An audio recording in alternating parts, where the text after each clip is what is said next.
This is Kitt, my patch-restricted achievement hunter. Her goal is to complete every single achievement in Final Fantasy XIV in order of their release, one patch at a time. No player trading, no market boards. How long will it take for me to go completely insane? Let's find out. We finally arrived, with a single bastion standing in my way to the path to Heavensward, the 2.5 patch cycle. After over a year of nothing but ARR content and grinds, being this close to the end gives me renewed motivation for this final push. This has been a long journey, but I never expected it to take quite this long. However, this will not be a swift and simple conclusion. This patch cycle will still expect me to put in a substantial amount of work to see it through. Thankfully, I get a break from the relic with a much simpler patch than the previous major patches. My suffering won't truly begin until 2.51, but that's for a later time. As with each major patch, there's new story, dungeons, an alliance raid, and a comprehensive side story's conclusion that finally has an achievement associated with it. Meanwhile, there is a special foe that awaits at the end of the patch, a name feared by all sprouts that venture too deep into the Twelveswood. The Dark Rider of the Shroud, and an Elder Primal, Odin. There's a lot to do, so I take the first step forward with the main story, nearing the end of this chapter.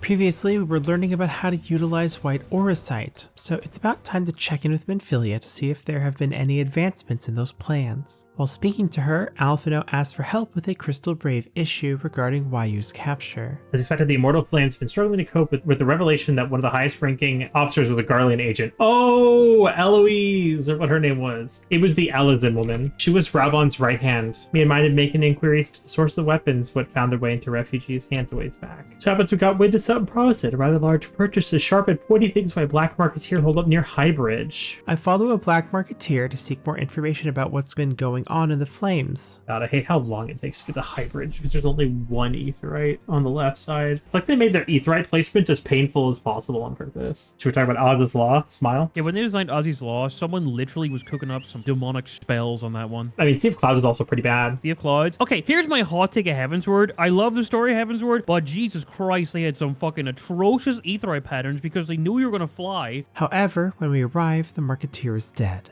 and Ilberd claims a novice slew him when he drew a hidden blade, preventing us from accessing his knowledge on the matter. Ilberd, we know you did that on purpose, friend, to keep it hidden because you're the evil one here. Now join the first in their hunt for the Duskwhite sellswords. The gods are good, we will catch them before they escape into the Black Shroud. In the meantime, I ask you to deliver the weapons to Ul'dah in my stead. Trust them to the third Yuyuhase, he will take care of them. Another evil man! I deliver the confiscated weapons to Yuyuhase and Ul'dah when Riol pulls me aside to speak in private. How you all remember the individual points of this is wild to me because I can't remember it all. Not me, just getting to relearn the story as we do this. Oh, I'm skipping everything. I'm not learning shit. No, you're learning it from me doing it and watching my editing. I'll be honest, Kitt, I'll forget about this in the next 3 minutes. He feels something is quite off with the information, and feels something strange going on with the other Braves. Of course, these days the money flows like water, and the first and third get the shiniest new toys. Anyway, friend, I have a lot on my mind these days, and I appreciate lending ear. Right then, best get back to it. Yep, Riol thinks sus. Suspect. Tataru calls me back to find Lucia waiting for our aid, having seen the Dragon Star burning bright and they suspect Midgardstormer might be awakening.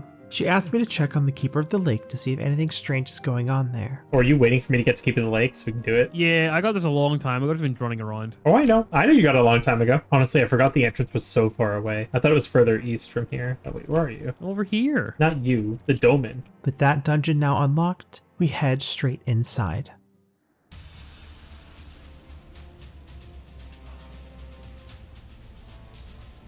Keeper of the Lake is a standard dungeon with 2 or 3 mob packs between each boss. The first boss, though, will constantly drop bombs around the arena that it will detonate with the gun it is holding, restricting movement around the arena. Goodbye, Dancer.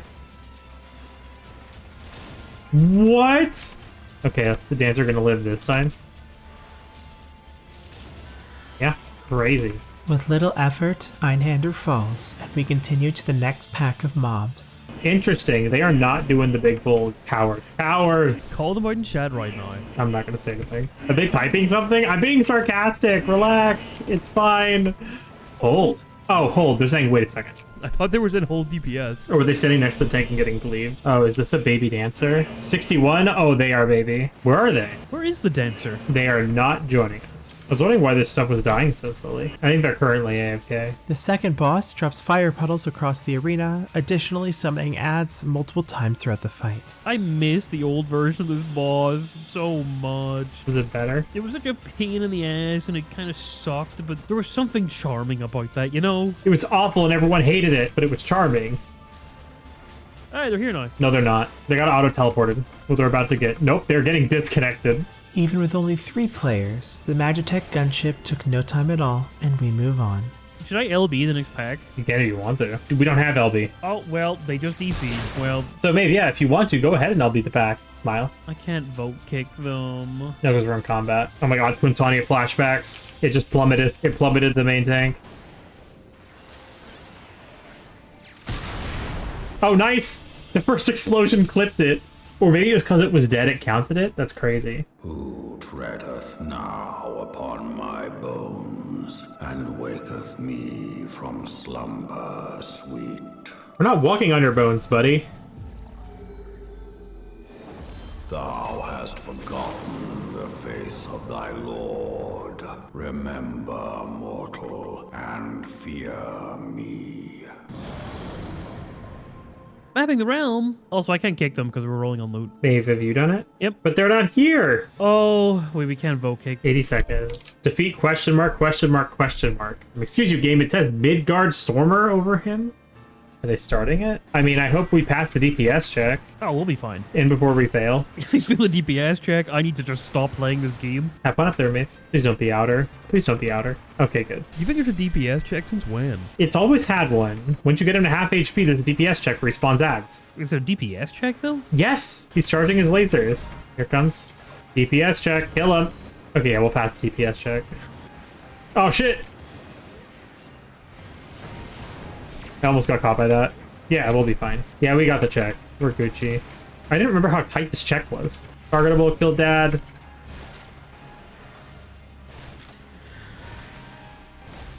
What a weird sound effects. Sounds like he's breaking bones. Yeah, usually this fight is over by the time the tank buster comes out. It's because I'm bad, okay? True. Because I suck. True. 20 minutes, longest keeper of the lake.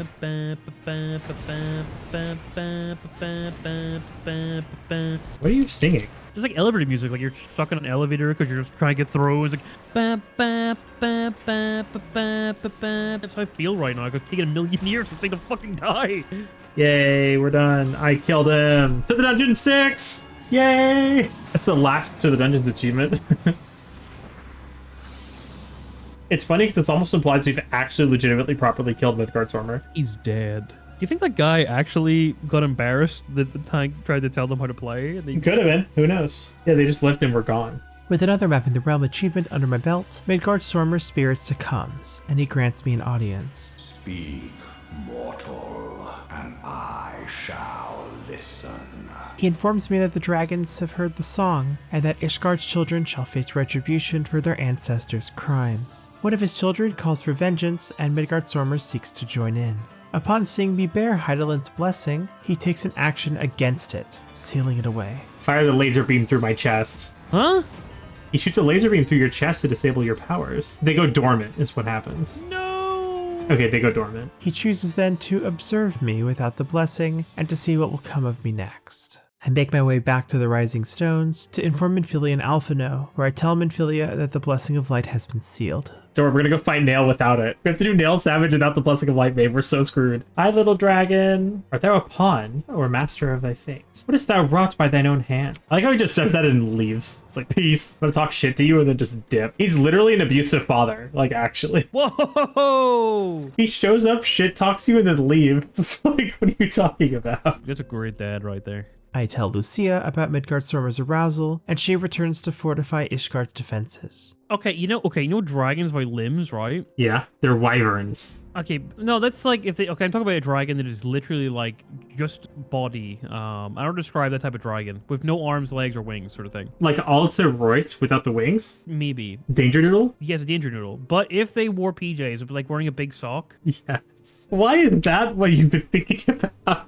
I don't know, because for some reason we're talking about Midgard Sommer, right? I started thinking, like, what would he look like if he was wearing pajamas? And I imagined him in a little sleeping cap and these nice little, like, blue PJs. And I was like, what would he be like for other dragons? And my mind just kind of went down that rabbit hole. Never changed, babe. Never changed. What if Midgard Summer was wearing PJs? I just thought he would look so cute, like a little nightcap. Like he woke up, he's cuddling in his little blanket with his little teddy bear, you know, and you woke him up. You know that's going in the video, right? Imagine Rise Valgar in pajamas. What would be his teddy bear? I don't know, just imagine like a normal fucking bear.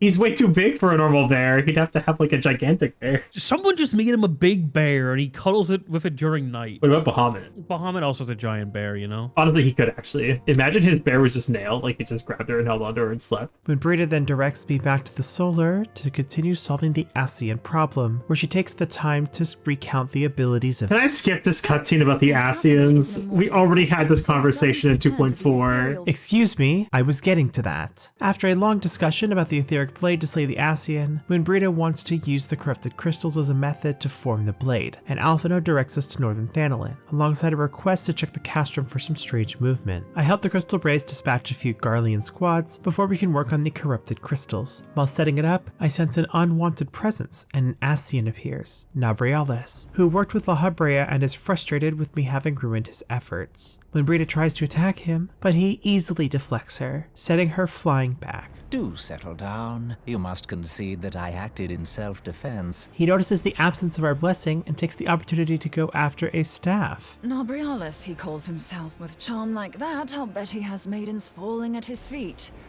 unconscious. Which Moonbrita shortly identifies as Tup Samati, Louis' staff. So we rush back to the Rising Stones to try to help Minfilia. I find Nabrialis confronting her, and he attempts to take the staff. Moonbrita jumps to her defense and is shot through by Nabrialis.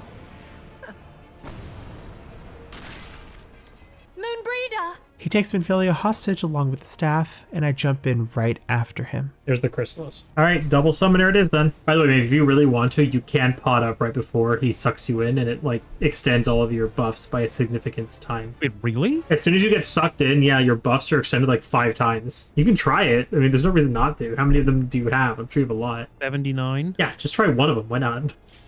That was actually a really fast Chrysalis. And I'm going to watch the cutscene and people are going to get mad about it.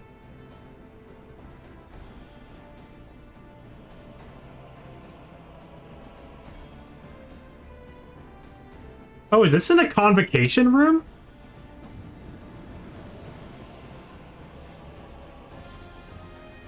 Holy shit, Nabrialis, you are a creep. A creep? Yeah, he's a creep. I don't like this guy. But Nabrialis sucks, man.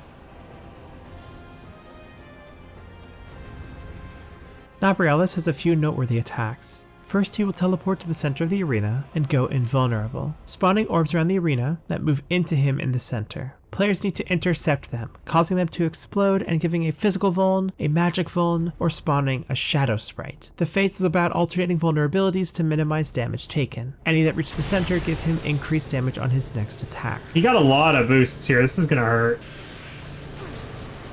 Wow, that was like nothing. Okay, babe, poison pot, go! Poison? All right, here we go. Let people wonder what we're doing. What's going on? Why does he have poison debuffs on him? I'm just playing this new job, the Poisoner. I'm playing Chemist right now. There was a time people thought we were going to get Chemist going into M-Walker, and when we didn't, people were mad. And people being me, I was mad. Actually, no, fuck. I'm still annoyed we didn't get fucking Necromancer. I saw the Necromancer in that dungeon, and I was like, holy shit, can I have that? Can I be that? After you finish having coils, you had a ton of poison pots left over, so I spent ages poisoning bots as an AR content. I mean, why not? It's like there's no point not to. It's just dumb.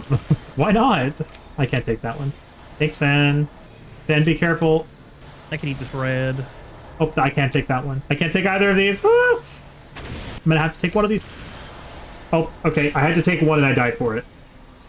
Wait, no, they swifted you before I could. Wait, when do I pot? When does he start sucking in? So he'll summon the rift, and then he can pot. Dude, stop. Imagine they change. Wait, is it 10%? Oh, no, here it goes. Here it goes. Do it now, pot? After the second one, he drags players through an ethereal rift. Look at that! Our butts are 2 minutes long! Oh, holy! I really have a 1 minute pod. I told you! And tanks need to take the landing meteors. The first meteor leaves behind an ethereal tear. Groups will usually use melee LB3 to break it instantly and get out of there as quickly as possible. It died, we're good. But as soon as we leave, I believe the buffs roll back to their original values. Yep, they roll back to their original values. But yes, any buffs you have going in carry over. Wait, why do they do that? That's so cool, though. Because he gives you a debuff that's a dot. GG, wow, what a hard fight. Secret Asian man. That was totally off key, by the way. Nabrialis tries to escape after his defeat, mocking us, but with the aid of the White Auracite, Minfilia traps him so we can attempt to slay him. What trickery is this? No, no, you cannot, no! I used the Tupsamani to try to kill him with the Blade of Light, but it is not enough. Moonbrita then realizes what must be done.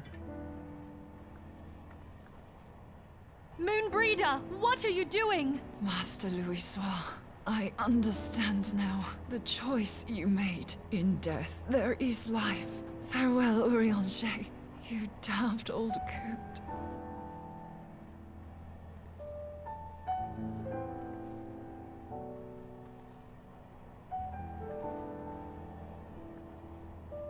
Moonbreeder, no! You mustn't!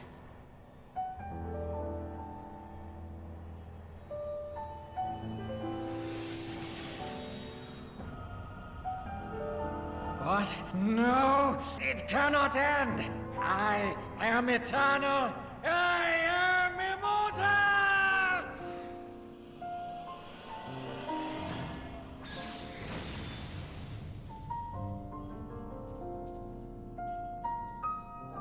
Moonbreeder, she's gone.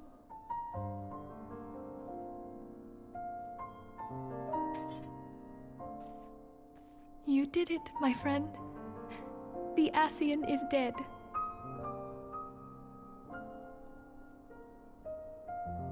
The Scions return after the deed is done, and Minfilia tells them what had occurred. Does Urianger know? My friend, there is something I must tell you. I heard all, my lady. Urianger then recounts a story about Moonbrita, telling us of her relationship with Louisoix as his disciple, and being heartbroken and confused upon his departure from Charlian, with nary a word to her as to why. Urianger fears she passed on without knowing what Louisoix desired of her, that she follow her own path and find her own place in this world, and he finds turmoil in never revealing the truth to her, never providing her with the comfort she so craved. And now she hath gone to her rest, with doubt still in her heart. Speakest thou in earnest? Did Moonbreeder truly come to understand Master Louisoix's will before the end? The realization hath set her free. She may now find the peace which hath for so long eluded her. Oh, Moonbreeder, my dearest, how I shall miss thee. My lady, I would mourn Moonbreeder in mine own way. I beg your permission to return to the Waking Sands. Of course, my friend. Take all the time you require. Minfilia asks us to mourn Moonbrita at the Wraithfrost, where Thaliak's symbol sits. The Scions all mourn her, and resolve even more to defend Eorzea with all their beings. With Minfilia reaffirming her chosen path and leaning on me for support, I finish the last quest for 2.5, with the last story remaining in 2.55. With the story quests finally completed, and that 3-hour investment finally over with, I move on to tackle something a bit different, ideally with far fewer cutscenes. 2.5 added 2 optional dungeons, and I accept both of their quests from Mordona. I first make my way to the South Shroud, Oh, hello B rank, I'm gonna murder you. where I unlock Amdapor Keep Hard, which I queue for immediately and pops quickly enough. Oh, right. It's this one. Oh. I forgot what Amdapor Keep Hard was, but I remember now. This dungeon can be quite annoying, as the mechanics of each boss can be frustrating to get used to. The first boss will tether to a player and apply continuous vulns and damage. The way to dodge this is to hide behind one of the statues until the tether disappears. Most new players don't realize they can do this and suffer a lot of damage unnecessarily. They're dead. Oh my god, they did. Oh, they would have died. Crazy. I'm just trying to find the right balance of when I can heal and when I can't heal. Considering it's just the 2 Lord Toadstools and the Naughty Treant, we're probably okay. Naughty Treant! Maeve, get your head out of the gutter. Oh, this is the one that goes invisible and summons the ads. Oh, this is one with the light. I hate this boss. The second boss will eventually cast Doppelganger and disappear into the shadows. Players must defeat the luminescence around the room, giving them an irradiated buff. Stand on the boss when the buff expires, and it will expose them. Also, make sure the ads don't explode, they do a lot of damage. Isn't it such a fun boss, Maeve? Oh god, yeah, it's this. Before the next boss is a gauntlet on a 3-minute enrage timer. All the ads must be defeated before the timer runs out. Maeve, the demon walls, they're closing in. Ah! I find it funny that they have a DPS check in a dungeon like this and it's just nothing. Wait, you can feel this? I didn't even know they move. Yeah, they move closer to you. You have 3 minutes to kill all these ads. If you don't kill all of them, I believe it's an instant failure.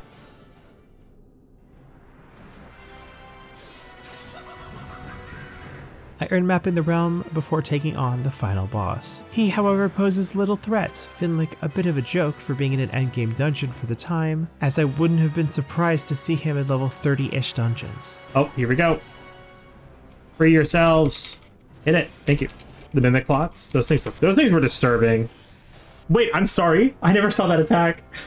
However, this may not be the last time we see Ferdiad, and definitely not this simple.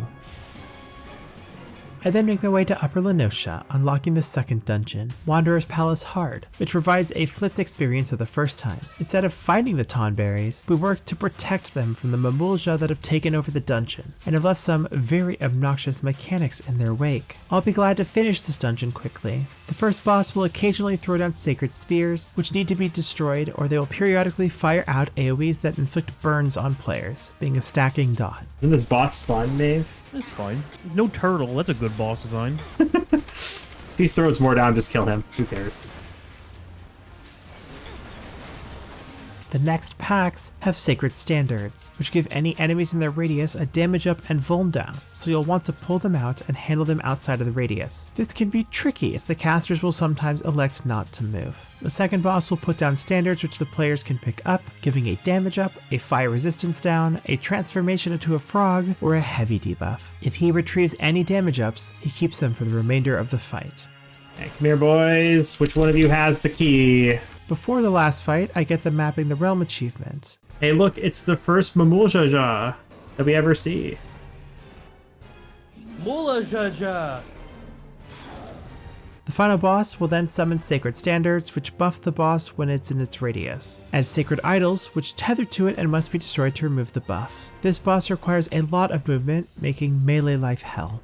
Isn't this boss fun, mate? I'm gonna do a lot of healing, that's pretty much it. Oh, they're stunned with a magic vuln down. I didn't even know that was a thing. Everyone keeps getting hit by something. I have to cleanse it. Can we kill him?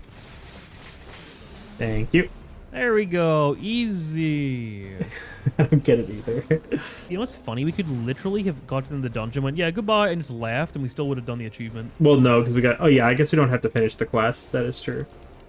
Look at all the Tonberries. Oh my god. That's so brutal. Holy crap.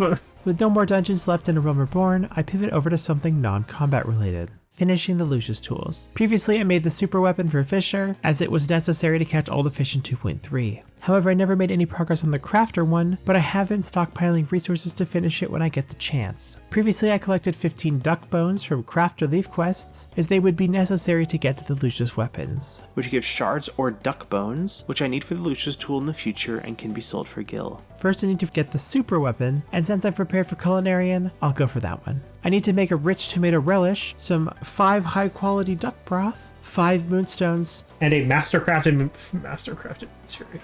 No! Mastercrafted material, my favorite. I love getting those.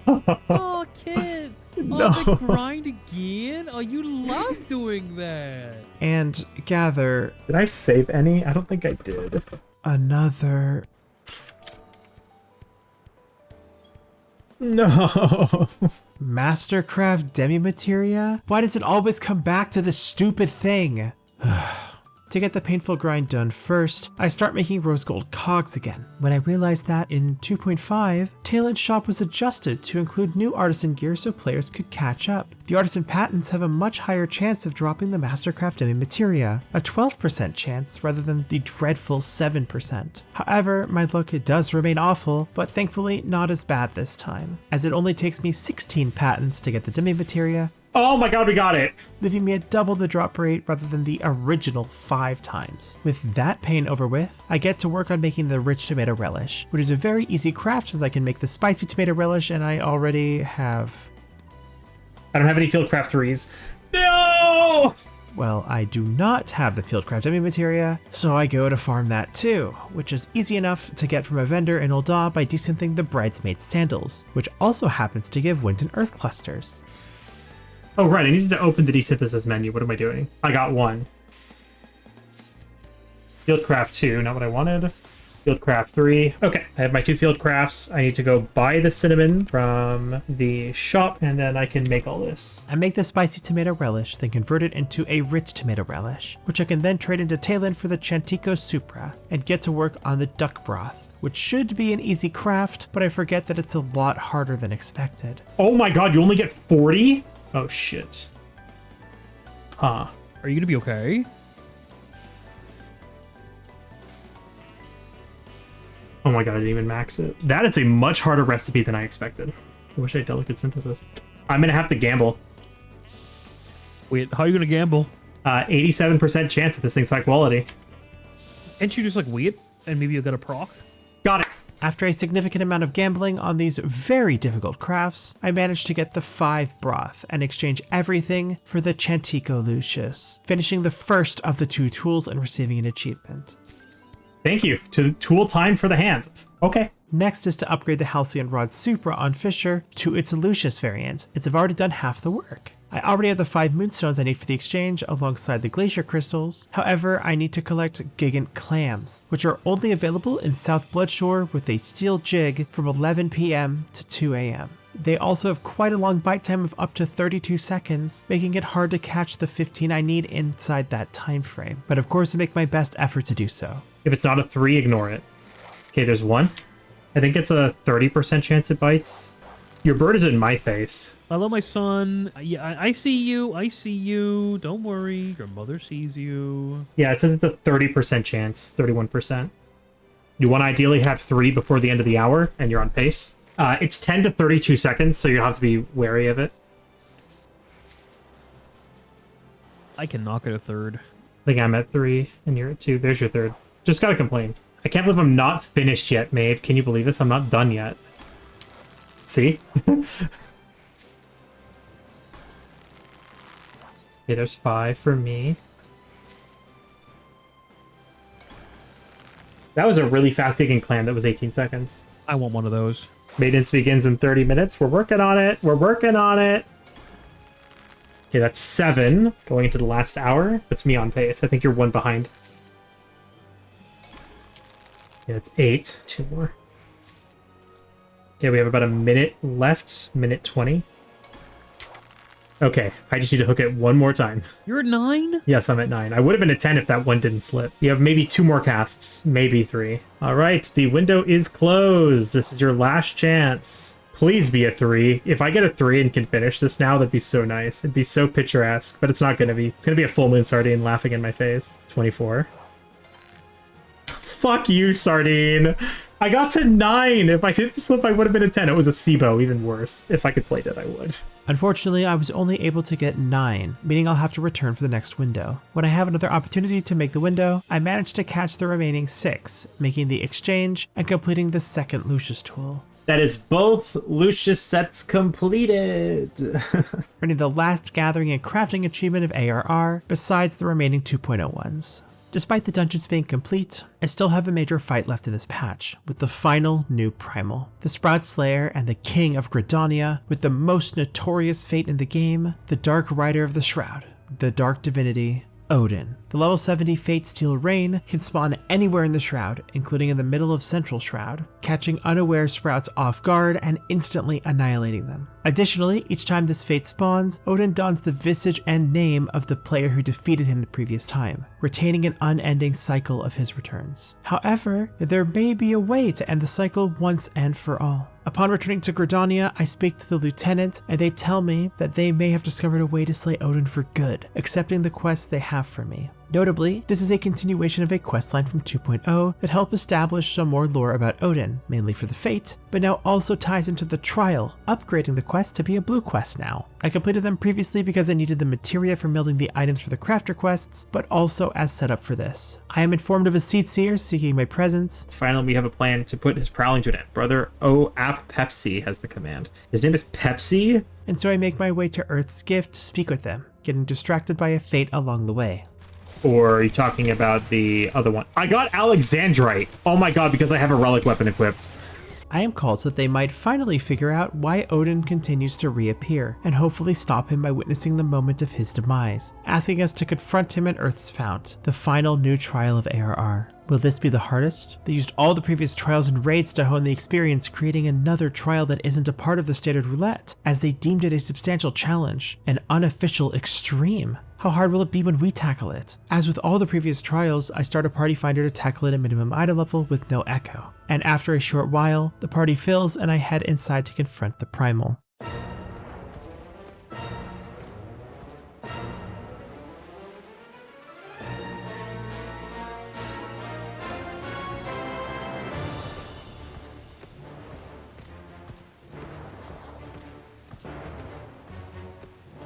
Whose face does Odin wear during this? Is it I think he random just as has a well? default model. He probably uses.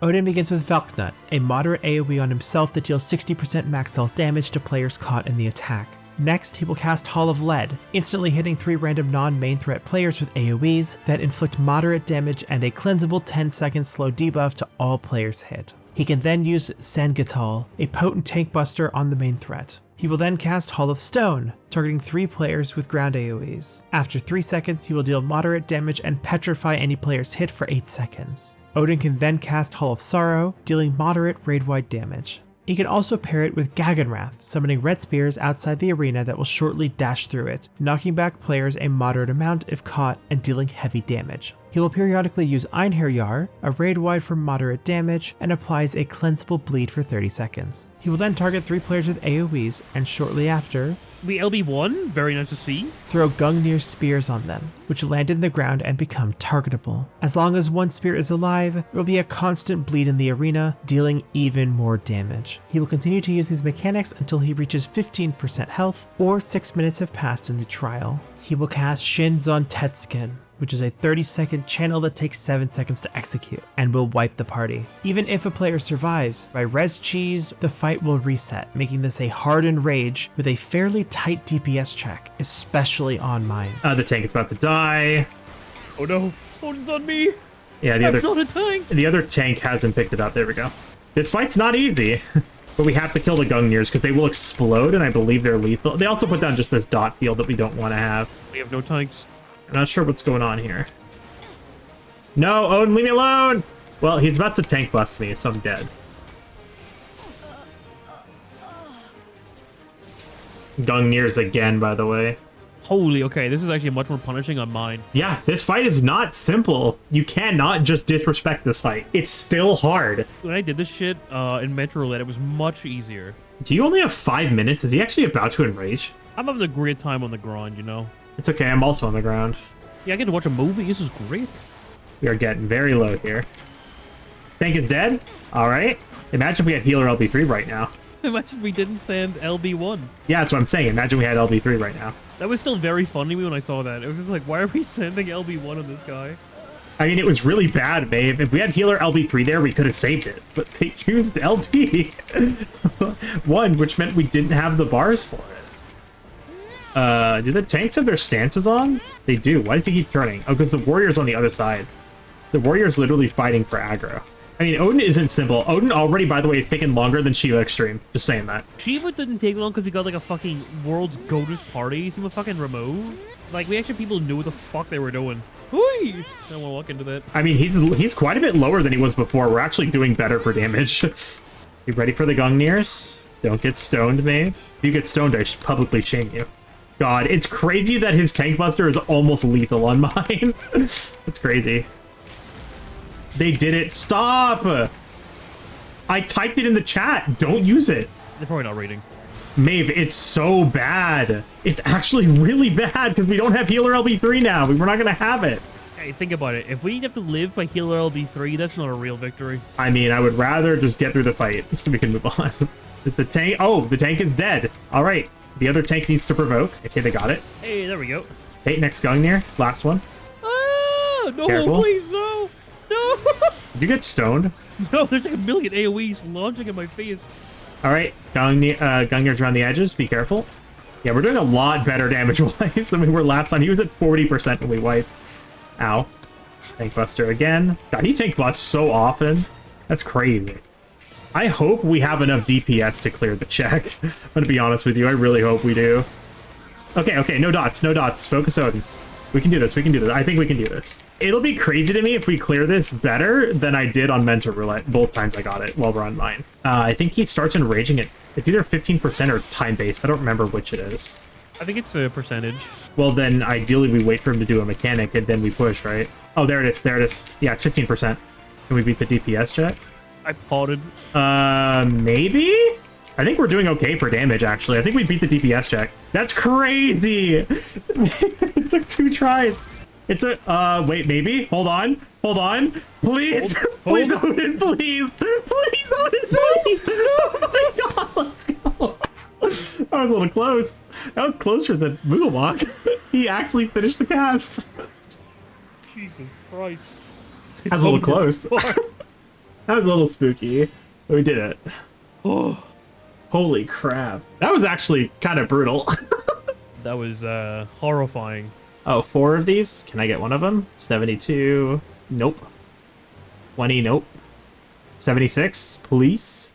Despite failing on 4 chances to get a music roll, which won't come into play until much later, at least 3.2, we managed to defeat Odin by the skin of our teeth, with less than 4 seconds until wiping, earning another major achievement, which unfortunately means I'll have more Odin in my future, which I am absolutely looking forward to.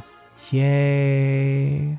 With loads of progress today, I have one more thing I want to wrap up. Throughout the previous patches, I've completed 6 extreme trials for the different primals. In addition to these having achievements, they also have rare chances to drop a mount, a special horse associated with each fight, uniquely colored to match alongside their fight music. Collecting these used to be a novelty, as the drop chance was extremely low. As time went on, however, the drop rates increased, and a new achievement was added. Once all 6 horses have been collected, from Titan, Garuda, Ifrit, Ramu, Leviathan, and Shiva. Oh, and I got Nightmare too, but it doesn't count. The Wandering Minstrel then gains a new quest, a legend for a legend. Quick aside though, what is with this journal text? The Wandering Minstrel would like you to wet his whistle. Much has the Wandering Minstrel heard of your legendary deeds, but he is more interested in your knowledge of legendary steeds. What exactly is the implication here? Anyway, ignoring all that, the minstrel met an old man while climbing the mountains of the east and was gifted this whistle alongside a small piece of wisdom. The whistle will only answer to a matchless hero, and the minstrel believes it to be me, and he requests I sound it over Silvertear Lake from the Wraithfrost to add a bit of theater to the meeting, and so I set off to see what will happen. Upon arriving, all of the horses heed my call, and with them here, I attempt to summon the legend, and it appears before me, proving the minstrel right. He thanks me for being able to fulfill this long desire of his to see the immortal Kirin of the East, confirming that it is now under my command. He calls this the Ballad of the Mythmaker, which he starts writing on the spot. The minstrel also requests that while I am on travels, as you ride out into the wide world atop your legendary steed, do not forget to return to me once in a while and recount your adventures. Don't worry, bud. I'll be talking to you a lot moving forward. I'll have heaps of stories to tell you. Just you wait. With a new steed by my side, I claim another major achievement, pushing me one step closer to unlocking the gates of Ishgard. All of this progress earned me 7 achievements, plus 1 for Heavensward, earning me 80 points, bringing the totals to 639 achievements earned and 5,245 points. I'm not finished yet. There's still a little more to do. Next time, I'll be learning how to be an investigative journalist from one of Eorzea's finest, and one not so much.